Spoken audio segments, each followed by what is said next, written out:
Good day everyone. So here, dito sa system namin, product root, nag-set kami dito ng permission para sa users. Like mag-create, edit, or delete ang mga users. Then approve or cancel the user. Then, paglagay ng category sa mga product. So first, let's log in as admin. So let's wait. Then, login ko lang yung admin. So,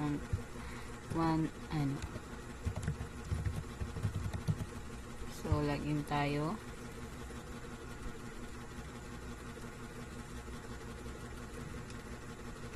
So, let's wait. So, here, andito ko tayo sa user list. Kasi directly na makakapasok tayo sa user list page kapag nag-login tayo sa as admin. So here makikita mo yung mga users ko, mga new registered users. Yung iba sa kanila ay kinancel, yung iba sa kanila ay na-approve na. Then let's proceed tayo sa user permission. Dito sa user permission, dito nagsiset ng rules para sa mga user, like ipe-permit mo yung user na mag-create, mag-edit, or mag-delete ng products. Halimbawa, itong si Ana.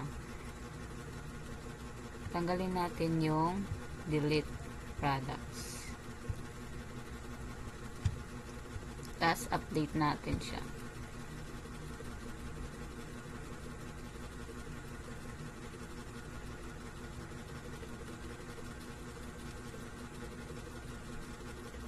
So, updated na. So, yung permission lang ni Ana is mag-create ng product. So, lipat tayo sa ibang tab. Ilagin natin si Ana.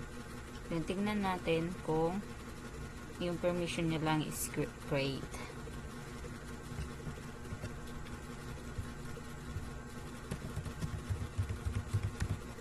Login.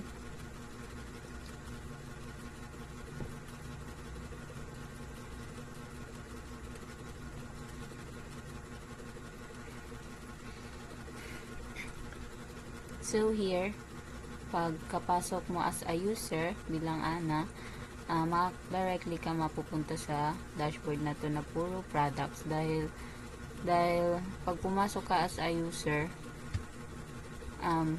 directly na yung makikita mo lang is products na create ng ibang user or ng admin or yung create mo na products. So here sa my products, punta natin yung my products.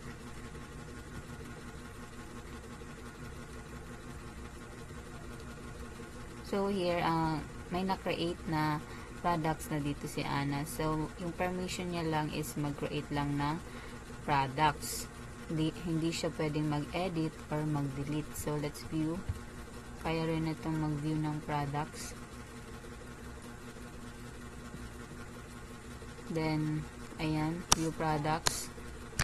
So, back to dashboard tayo.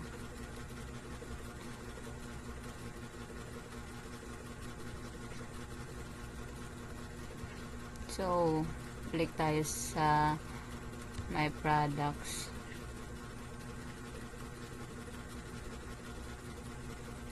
Let's try to create new product.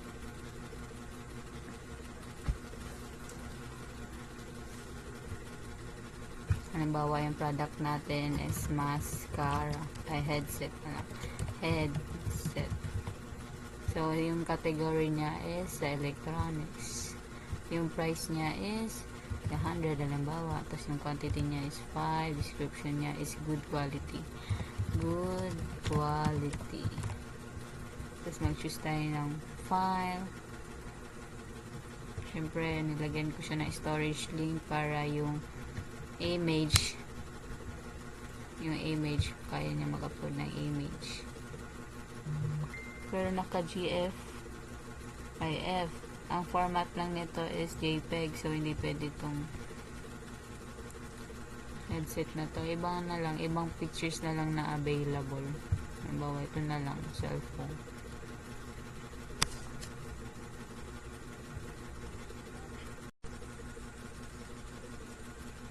So here, create new product. Nakapaglagay na tayo ng product. So let's submit.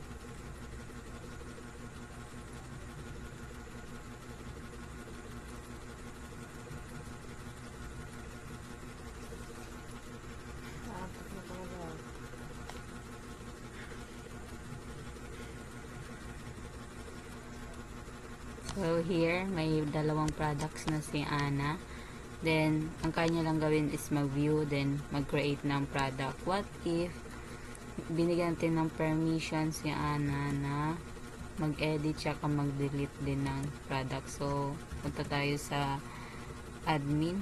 Ito here. So, i-check natin tong permission na to para makapag-edit tsaka makapag-delete ng product si Ana. Update natin.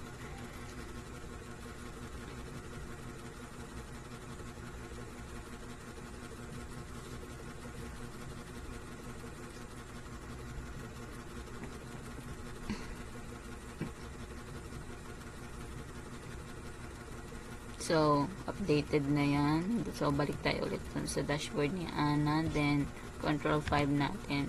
Let's see kung yung permission is magbabago.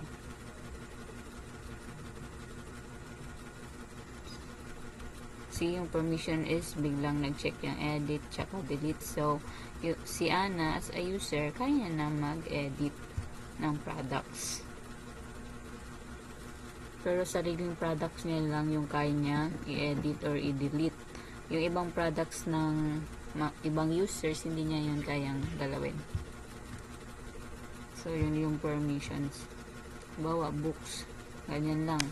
Tingnan natin sa category kung may magbabago dun sa phone. Kung may maglalagay ba na books.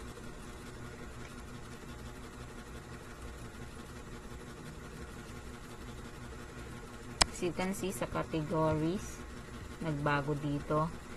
Kanina electronics siya, ngayon books na lang siya. Siyempre kaya niya rin i-delete yung products niya kasi binigyan naman na siya ng permission ni admin.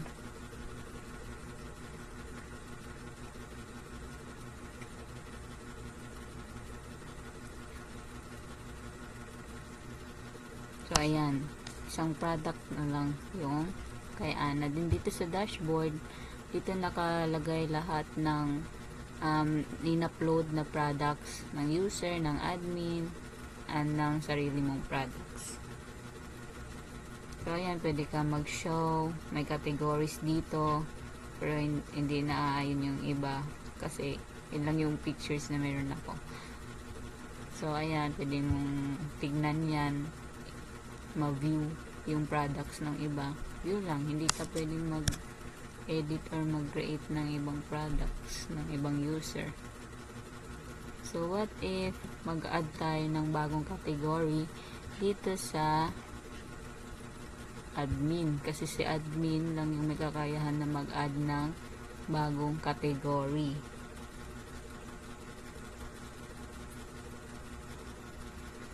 So here, meron na akong mga categories. Then, mag-add tayo ng bagong categories.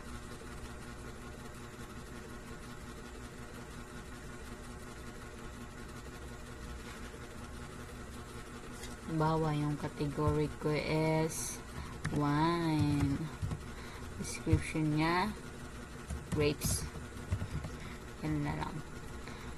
Create.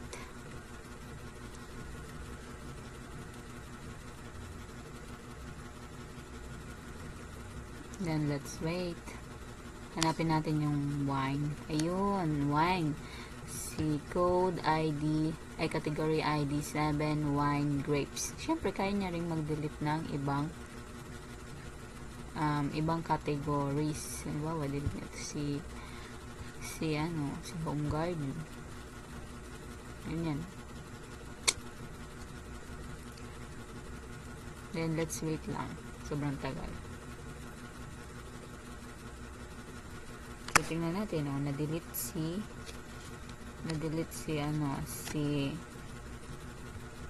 home garden.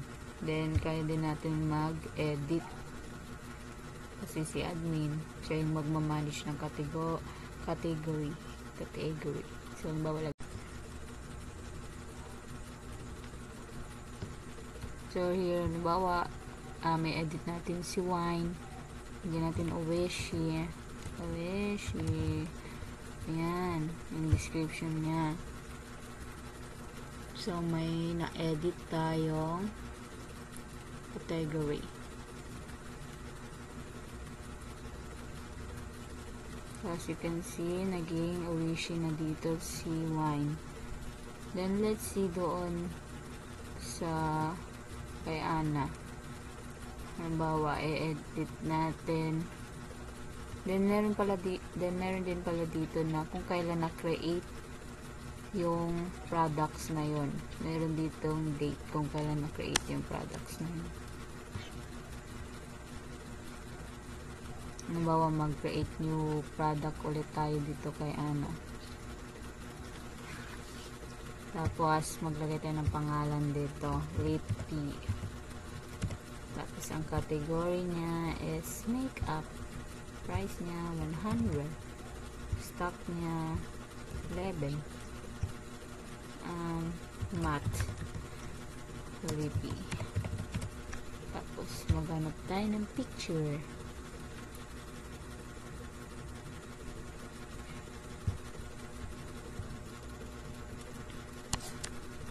Mag-create product natin.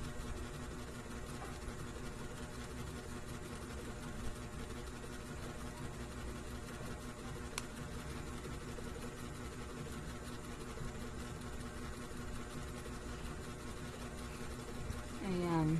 Yung product na, tatlo na yung product niya.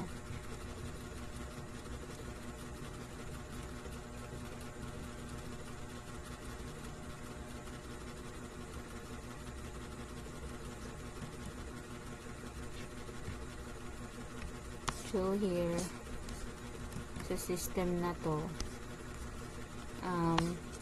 may mga category like kapag mag-a-add ng bagong product si user, may lalabas na dito na category. Then yung category na yun is galing dito kay admin, yung mga na-create niya na category. Then syempre pwede mo siyang i-edit or i-delete yung mga categories na yan. Tapos, dito sa view products, dito nakapost lahat ng products na create ng mga users ng sa admin. Kagaya nito, may nakalagay dito na created by Ana, created by Jensen, test user. As you can see, lahat sila may mga action ng show, edit, tsaka delete. Kasi si admin may permission sa lahat. Ibig sabihin siya yung magmamanage ng kahit anong products pa yan, kung kahit galing pa yan kay user, siya nagmamanage. Kaya niyang i-edit or i-delete yung mga products na yan. Pero si user, hindi niya kayang mag-edit or mag-delete ng ibang products ng ibang user. Ganun.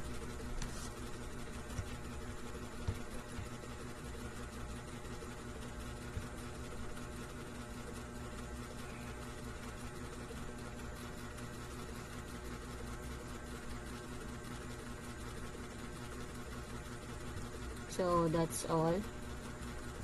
That's all for my presentation, and thank you for watching.